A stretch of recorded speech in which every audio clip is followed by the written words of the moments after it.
The PGA Tour is off and rolling. We're now into our third event at the Farmers Insurance Open. We are farmers. Bum, bum, bum, bum, bum, bum. Torrey Pines consists of two golf courses. The North Course will host one of the first two rounds, and then the South Course, followed by a weekend where it's all on the South Course, which actually hosted two events last year. In addition to the Farmers Insurance Open, the Genesis Invitational was moved from Riviera to Torrey Pines because of the wildfires in California. It's also played host to a couple U.S. Opens over the years. Tiger won in epic fashion in 08. And then 2021, which was won by Jon Rahm, beating Louis Oosthuizen by one stroke. Funny because both those guys are on LIV now. But if you look at who got third in that 2021 U.S. Open, it was none other than Harris English, who won the Farmers Insurance Open last year. Go Dogs. It's a longer golf course. That's why it was great for the major championship. And you see the big hitters who have the highest ball speed really having success here. It's one of the tougher tests in this West Coast swing. It's certainly the toughest test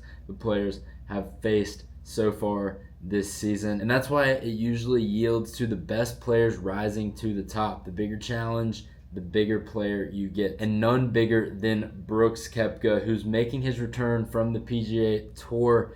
His last event on the tour was March 2022. He's now going to become the first player to return from LIV as a part of this returning member program where the PGA Tour invited the top guys, Brooks Koepka, Bryson DeChambeau, Cam Smith, and Jon Rahm, to come back.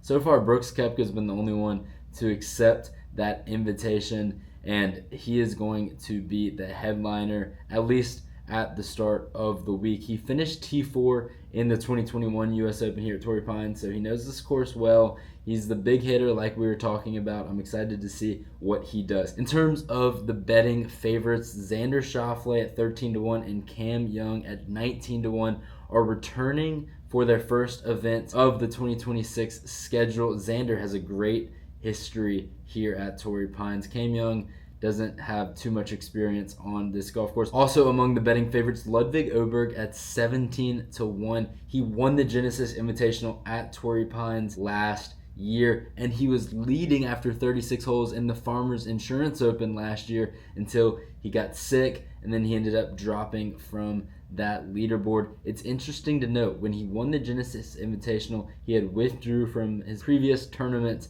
because of illness. That's what he did last week at the American Express. I don't know. It might be one of those weird coincidences where Ludwig just plays well after being sick at Torrey Pines. Let's go to my picks. There's some guys that I have my eye on, and none other than Jason Day to start us off. He had a runner-up finish last week at the American Express, played his last 47 holes bogey-free. He led the field in strokes gained around the green and strokes gained putting.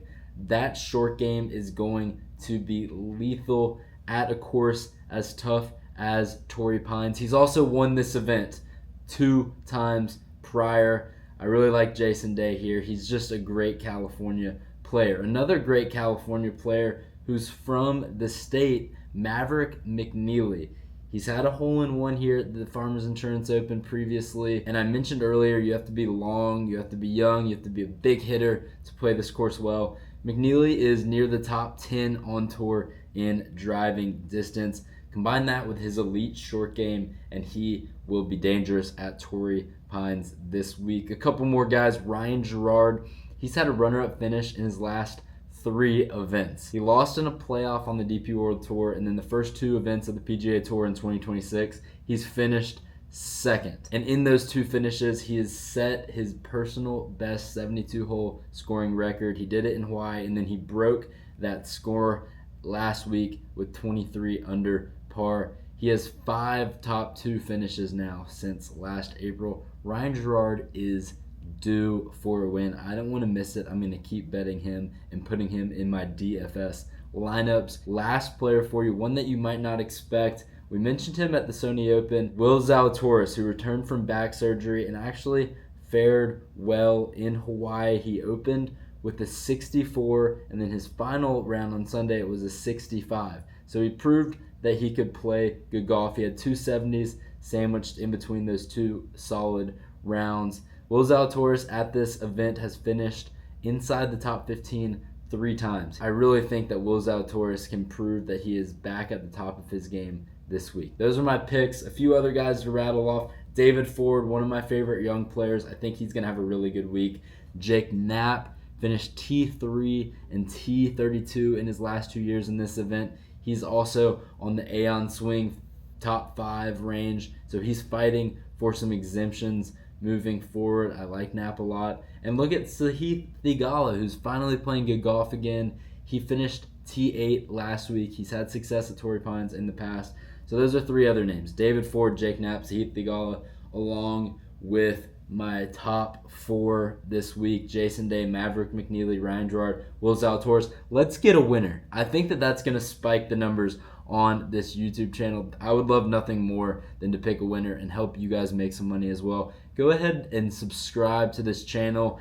We're going to be making videos all year. We're 3 for 3 so far, trying to make one every week of the PGA Tour schedule, which, if I check my math correctly, that's every single week until August. It's going to be a lot of fun breaking down this season with you guys. Like this video, and please feel free to join us in the future. Enjoy the golf. We're going to keep enjoying this West Coast swing because it's only getting better from here. We have signature events ahead, along with the Masters, which is pretty much right around the corner. We will see you guys next time. Take care, and thank you for watching.